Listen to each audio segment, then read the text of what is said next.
ಉದ್ಯೋಗ ಮೇಳದಡಿ ಹೊಸದಾಗಿ ನೇಮಕಗೊಂಡಿರುವ 1 ಲಕ್ಷಕ್ಕೂ ಅಧಿಕ ಅಭ್ಯರ್ಥಿಗಳಿಗೆ ಪ್ರಧಾನಿ ನರೇಂದ್ರ ಮೋದಿ ಇಂದು ವಿಡಿಯೋ ಕಾನ್ಫರೆನ್ಸ್ ಮೂಲಕ ನೇಮಕಾತಿ ಪತ್ರ ವಿತರಿಸಿದರು. ದೇಶದಾದ್ಯಂತ 47 ಸ್ಥಳಗಳಲ್ಲಿ ಈ ಕಾರ್ಯಕ್ರಮ ನಡೆಯುತ್ತಿದೆ. ವರ್ಚುವಲ್ ವೇದಿಕೆ ಮೂಲಕ ಪ್ರಧಾನಿ ನರೇಂದ್ರ ಮೋದಿ ಹಾಗೂ ಪ್ರಧಾನಮಂತ್ರಿ ಕಾರ್ಯಾಲಯದ ಹಾಗೂ ಸಿಬ್ಬಂದಿ, ಸಾರ್ವಜನಿಕ ಆಡಳಿತ ಸಚಿವ ಡಾಕ್ಟರ್ ಜಿತೇಂದ್ರ ಸಿಂಗ್ ಸೇರಿದಂತೆ ಮತ್ತಿತರರು ಭಾಗವಹಿಸಿದ್ದರು. ಇದೇ ಸಂದರ್ಭದಲ್ಲಿ ಪ್ರಧಾನಿಯವರು ದೆಹಲಿಯಲ್ಲಿ ಸಮಗ್ರ ಕರ್ಮಯೋಗಿ ಸಂಕೀರ್ಣ ಕಟ್ಟಡಕ್ಕೂ ಶಿಲಾನ್ಯಾಸ ನೆರವೇರಿಸಿದರು. ಈ ವೇಳೆ ಕರ್ಮಯೋಗಿ ಯೋಜನೆಯ ಕುರಿತು ವಿಡಿಯೋವೊಂದನ್ನು ಪ್ರಸಾರ ಮಾಡಲಾಯಿತು. नागरिक आकांक्षाओं की पूर्ति में प्रशासन की भूमिका को देखते हुए प्रधानमंत्री श्री नरेंद्र मोदी के विजन के अनुसार सिविल सर्वेंट्स की क्षमता विकास के लिए मिशन कर्मयोगी कैपेसिटी बिल्डिंग की दिशा में अपनी तरह का एक नया प्रयोग है। इस मिशन के जरिए सरकारी कर्मचारियों को उनकी सोच, अप्रोच को आधुनिक बनाना है, उनका स्किल सेट सुधारना है, उन्हें कर्मयोगी बनने का अवसर देना है। इन्हीं प्रयासों की एक कड़ी है कर्मयोगी भवन परिसर, जो कि सिविल सेवकों की क्षमता निर्माण के लिए केंद्र बिंदु के रूप में उभरेगा। मिशन कर्मयोगी के कार्यान्वयन में जुटे संस्थान Karmayogi Bharat SPV, capacity building commission, सचिवालय प्रशिक्षण और प्रबंधन संस्थान तथा कार्मिक और प्रशिक्षण विभाग के प्रशिक्षण विंग एकीकृत रूप से कार्य कर सके, इसके लिए इस इंटीग्रेटेड कॉम्प्लेक्स का निर्माण किया जा रहा है। कर्मयोगी भवन 2 चरणों में निर्मित हो रहा है। आज माननीय प्रधानमंत्री के कर कमलों के द्वारा इसके प्रथम चरण का शिलान्यास हो रहा है। कर्मयोगी भवन सभी प्रशिक्षण संस्थानों, सरकारी विभागों एवं जनसेवा में जुटे संस्थानों के बीच कोलैबोरेशन, कनेक्ट एवं कोऑपरेशन का सशक्त माध्यम बनेगा। इस भवन में क्षमता विकास के लिए विश्व स्तरीय सुविधाएं स्थापित की जा रही हैं।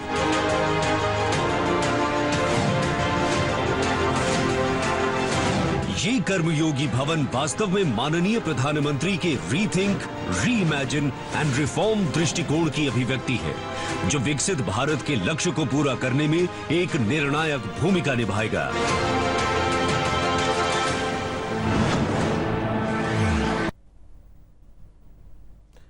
ಇದೀಗ ಪ್ರಧಾನಿ ನರೇಂದ್ರ ಮೋದಿ ಕಾರ್ಯಕ್ರಮ ಉದ್ದೇಶಿಸಿ ಮಾತನಾಡುತ್ತಿದ್ದಾರೆ. पहले की सरकारें सामान्य भारतीय की परेशानियों के प्रति उपेक्षा का भाव लिए रही। 2014 के बाद हमने ट्रेन यात्रा के पूरे अनुभव को नया करने का अभियान शुरू किया। हमने रेलवे के मॉडर्नाइजेशन और अपग्रेडेशन फोकस किया। इस बार आपने बजट में भी देखा होगा, सरकार ने ऐलान किया है कि वंदे भारत एक्सप्रेस जैसी 40,000 आधुनिक बोगियां तैयार कर उन्हें सामान्य ट्रेनों में जोड़ा जाएगा। इससे सामान्य यात्रियों का सफर और सुविधाजनक हो जाएगा। साथियों, देश में जब कनेक्टिविटी का विस्तार होता है तो उसका प्रभाव एक साथ कई चीजों पर पड़ता है। कनेक्टिविटी बेहतर होने से नए बाजार बनने लगते हैं, पर्यटन स्थलों का विकास होता है। कनेक्टिविटी बेहतर होने से नए बिजनेस तैयार होते हैं और इससे रोजगार के लाखों अवसर बनते हैं। यानी कनेक्टिविटी अच्छी होने का सीधा प्रभाव देश के विकास पर पड़ता है।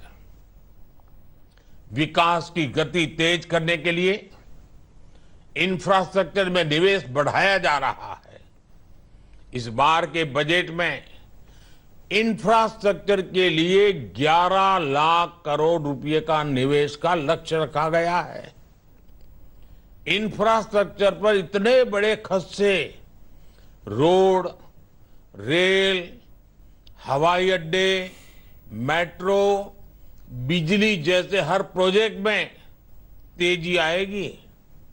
इससे रोजगार के नए अवसर भी बनेंगे। साथियों, आज जिन युवाओं को नियुक्ति पत्र मिला है उसमें काफी संख्या पैरा मिलिट्री फोर्स का हिस्सा बनने जा रही है। युवाओं की भी ये अपने आप में बहुत बड़ी आकांक्षा पूरी हो रही है। पिछले कुछ वर्षों में पैरामिलिट्री फोर्स में भर्ती प्रक्रिया को रिफॉर्म किया गया है। इस साल जनवरी से हिंदी और अंग्रेजी के अलावा 13 भाषाओं में लिखित परीक्षा लेने का फैसला लागू हो चुका है। इससे लाखों प्रतिभागियों को अपनी योग्यता साबित करने का समान अवसर मिला है। बॉर्डर पर स्थित जिलों और उग्रवाद प्रभावित जिले का कोटा भी बढ़ाया गया है। साथियों, विकसित भारत की यात्रा में हर सरकारी कर्मचारी का बहुत बड़ा योगदान होगा। आज जो 1 लाख से ज्यादा कर्मचारी हमारे साथ जुड़ रहे हैं, वो इस यात्रा को नई ऊर्जा और गति देंगे।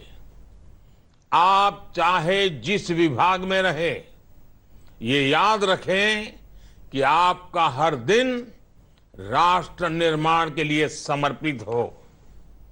आप सभी सरकारी कर्मचारियों की कैपेसिटी बिल्डिंग के लिए